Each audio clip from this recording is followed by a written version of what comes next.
Entre las páginas del Kebra Nagast o La Gloria de los Reyes, un antiguo texto etíope de considerable importancia histórica, religiosa y arqueológica, que data de un periodo comprendido entre los siglos IV y VI a.C., está escrito que el rey Salomón, junto con la reina de Saba, habían tenido acceso a una particular máquina voladora, o mejor dicho, la mítica alfombra voladora, gracias a la cual, además de moverse rápidamente de un lugar a otro, pudo crear mapas precisos del mundo. El término alfombra voladora se menciona en varias obras literarias de esa parte del mundo, justo donde se desarrollaron los hechos narrados en el Kebra Nagast. También tenemos los cuentos de las Mil y una Noches. Siempre surgen de esta zona de Medio Oriente y hay infinidad de cuentos y relatos sobre aventuras que suceden sobre alfombras voladoras.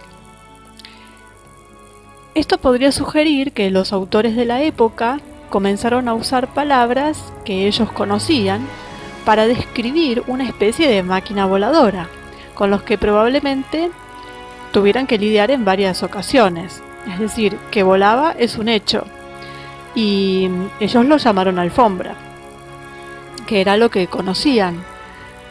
Pero bueno, la duda la tenemos de que si era realmente una alfombra tal y como nosotros la conocemos.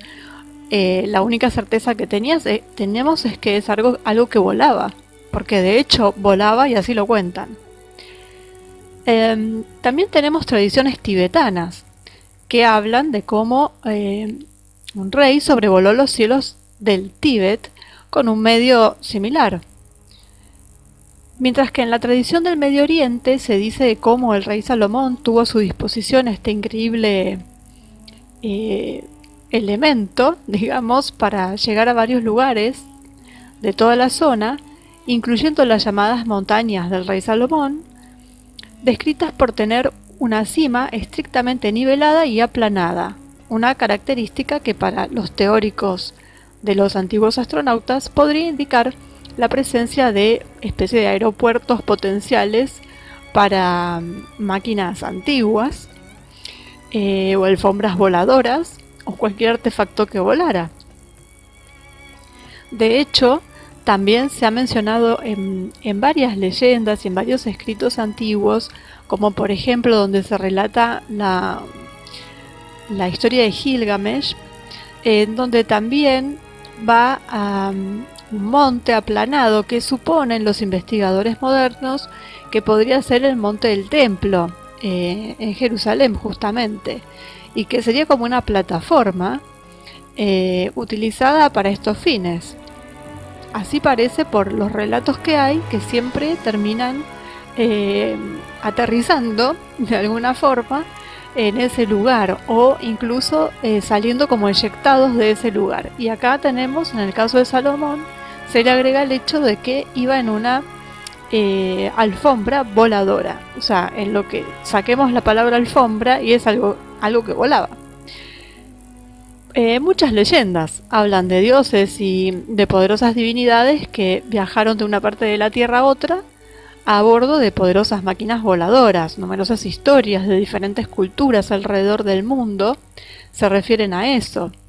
Ni que hablar de las vimanas. Por ejemplo, Frate II, el rey de los partos, habría luchado contra el enemigo volando sobre una alfombra que lanzaba llamas y relámpagos. O sea que a esto le tenemos que agregar a lo que normalmente siempre escuchamos en los cuentos de alfombras voladoras, en donde simplemente se desplazan. En el caso del rey de los partos, esta alfombra venía equipada, digamos, con un lanzallamas por lo menos, o algún tipo de elemento que bueno, tiraba una especies de rayos y de fuego. Tenía un arma. La historia es de gran importancia, y esa importancia se evidencia por el hecho de que se puso por escrito en uno de los textos antiguos más importantes, como es este Kebra Nagast, O sea, que no era algo al pasar, ni una cosa que se vio una sola vez y que todos se preguntaron qué era. O sea, era algo que era importante para ellos y que además se repetía. El Quebra-Nagast es el texto sagrado más importante de los antiguos etíopes y bueno, además, que ya lo mencionamos en otros videos, contiene la genealogía de la nueva dinastía salomónica, es decir, a partir del hijo que él tuvo con la reina de Saba. Probablemente fue Sir Wallis Budge, un erudito inglés que trabajaba para el Museo Británico, el que redactó la primera traducción al inglés del Quebra-Nagast, que se publicó en 1932 con el título de The Glory of the Kings, o sea, la gloria de los dioses. El Quebra-Nagast tiene 117 capítulos y se considera una obra literaria, además de ser un texto sagrado, o sea, así lo consideran ellos, pero bueno, está muy bien redactado y además tiene mucha información. Y bueno, es ahí donde descubrimos cómo el rey Salomón poseía este tipo de dispositivo volador, que en definitiva era una máquina voladora a la que ellos llamaban alfombra. Vaya a saber si era por la forma que tenía, si porque era plana, o porque bueno, a ellos era lo que les remitía, ¿no? Lo que visualmente para ellos era como una alfombra. Así como para otros pueblos había casas voladoras, en este caso se trataba de algo parecido a una alfombra. Bueno, en este libro también, como ya habíamos dicho en otros videos, tiene detalles de cómo el Arca de la Alianza llegó a Etiopía con Menelik I, que fue el primer emperador de Etiopía, hijo del rey Salomón y la reina de Saba. Así que bueno, es un libro muy importante. Así que bueno, a ponerse a pensar en todas las veces que nos contaron cuentos o que leímos cuentos de más grandes en donde se mencionaban las alfombras voladoras, incluso en Aladino. Dejemos de lado, por supuesto, la versión Disney, ¿no? Siempre está la versión literaria de Las Mil y Una Noches, el original, y después está la adaptación para niños, porque el texto original de Las Mil y Una Noches no es precisamente para niños, lo que normalmente hay es una adaptación. Eso puede ser objeto de varios videos, los cuentos de Las Mil y Una Noches en su texto original, así como lo tradujo Richard Burton, no el actor, el Richard Burton, que fue un explorador inglés que tradujo, entre otras cosas, esto de Las Mil y Una Noches, y que casi que lo más interesante de esa traducción son sus notas al pie, porque como tuvo que explicar muchísimo las tradiciones y los sucesos que iban contándose en esos cuentos, y que son muy relacionados a la cultura del lugar y que claro, son inentendibles, entonces las notas al pie es toda una explicación de en qué consistía la cultura, entonces casi que la nota al pie es más grande que el texto en sí, y es muy interesante eso. Pero bueno, volviendo al punto, ahí es donde más se mencionan cuentos, leyendas y bueno, todo tipo de historias con alfombras voladoras o máquinas o lo que sea. Ahora está en nuestra imaginación pensar cómo habrán sido realmente para que ellos lo asimilen a una alfombra,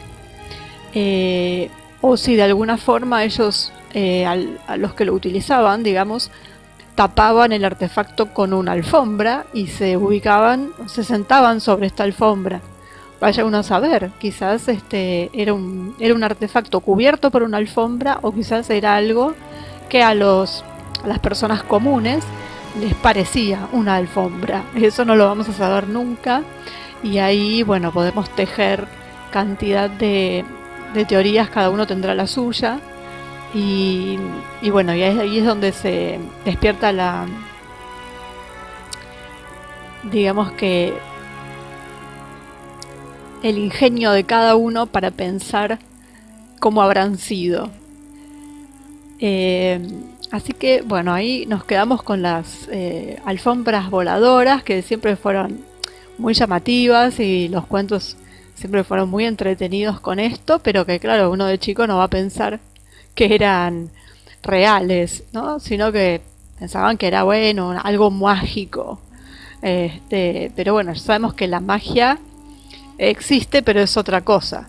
Y que en estos casos se trata de simplemente gente que cuando lo cuenta no podía terminar de interpretar exactamente. O no podía, tampoco sabemos eso. Pero bueno, nos quedará la intriga de cómo eran estos artefactos, porque seguramente lo eran, porque volaban. Y si era una alfombra no tenía alas tampoco. Así que, bueno, ahí los dejo buscando diferentes cuentos, rememorando los cuentos de la infancia de las alfombras voladoras.